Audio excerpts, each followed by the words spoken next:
We've gone pretty much, 8 minutes into this show without mentioning the Super League, but I suppose... The league! Don't use the word super. It's just to be known now as the league. Just as the league. Jurgen, what was your reaction to it and what went down over the last 72 hours?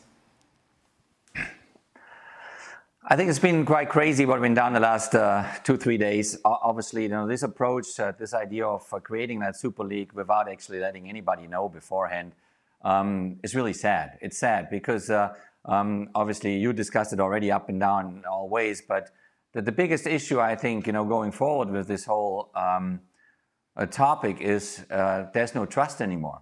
That when there's a breach of trust between clubs, within the leagues, between obviously those owners of those 12 clubs, with UEFA, this is difficult to fix. It's really difficult to fix. I was on a call this morning with UEFA. Actually, they invited their so-called UEFA ambassadors towards the European Championship this summer on a Zoom call, and that was the biggest topic. Is now how do you go back to normal? Even if I think the UEFA reacted very strongly and rightfully so. I think Alexander Seferin did a great job to go straight in the face of these people and telling them his opinion and making it clear that there are consequences. If you're not backing out of that idea, which they eventually did within a couple of hours, or within a day yesterday. So I thought UEFA handled it really well, but still going forward now there's this feeling that who can trust who within. Obviously, the Premier League with the 6 clubs, within Spain, with the 3 teams, or the 3 teams in Italy. So this is a dynamic that we've never seen before, and therefore it is not easy to solve going forward.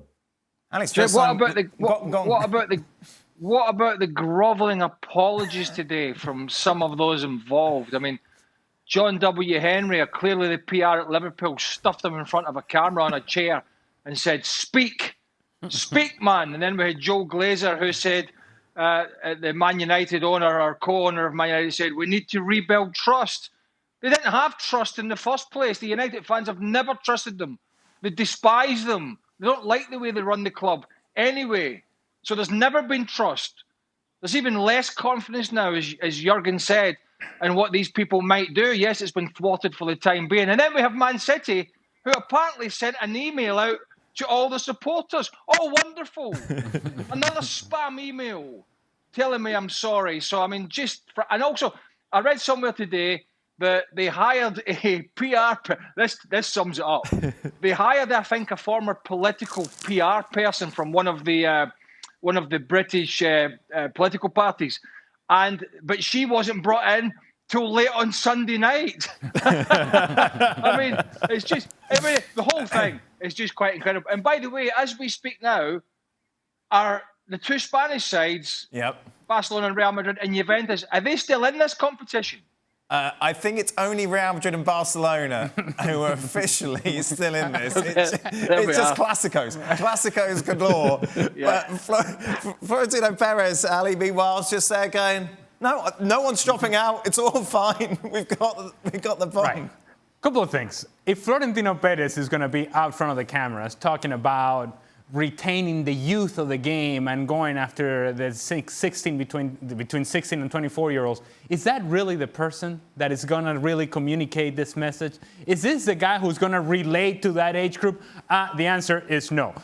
The other thing I would say is that the Super League teams, if you're going to put out this statement, and indeed we're going to have this Super League, you all have to be on it 100%, on board, everybody. Hey, together, because there's going to be a backlash.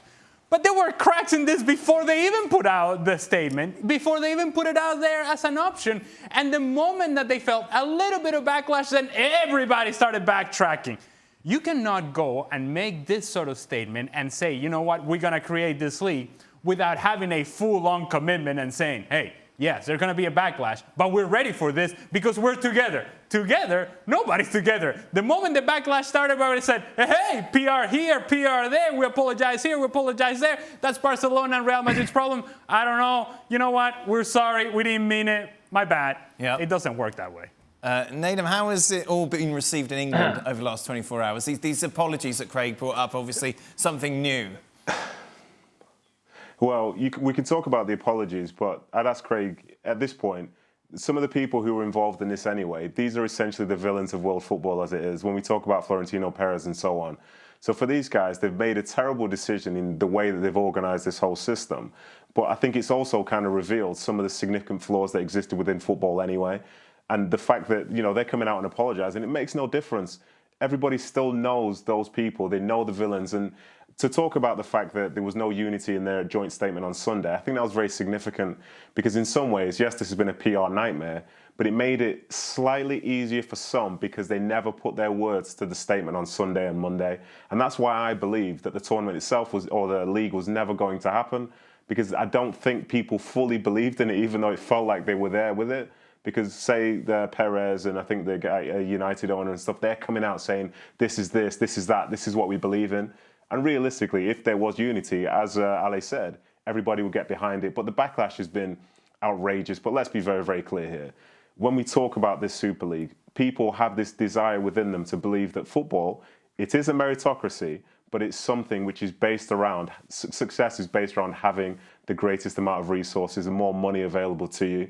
So even though a closed league is something that nobody wants, it's kind of been an unofficial closed league for a long time now, and that's where we've let football get to.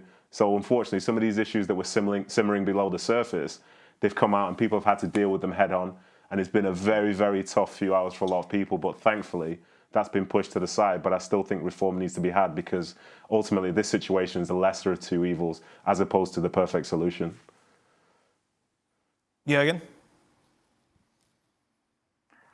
Well, the big topic certainly is, you know, how to rebuild, you know, relationships, relationships between these owners and UEFA relationships, but also between the ownership groups and all the clubs that did in these 12 different clubs with their coaching staff and their players.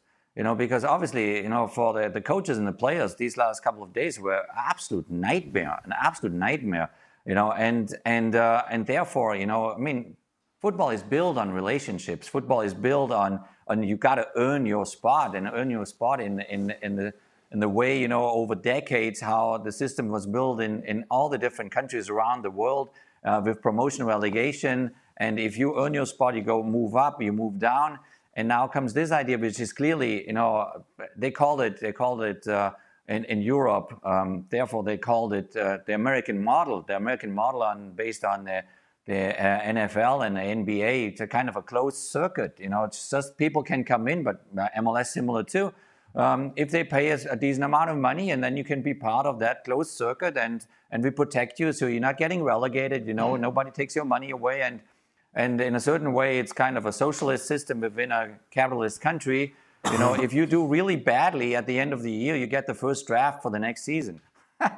And all these things in our football world, they don't work. They don't work because teams like Man United or Tottenham or Real Madrid and all these great teams, they're based on more than 100 years or 125 years of history, and millions of fans are connected emotionally. And for everyone working in those clubs, it is an emotional thing to represent that specific club. And what they did now was basically they kind of set themselves apart from everyone working in those clubs. So now to rebuild that kind of a connection with your own people within the club, and obviously within the system, meaning now the Premier League or the Serie A or and so forth, it's gonna be really tough. It's gonna be very, very difficult.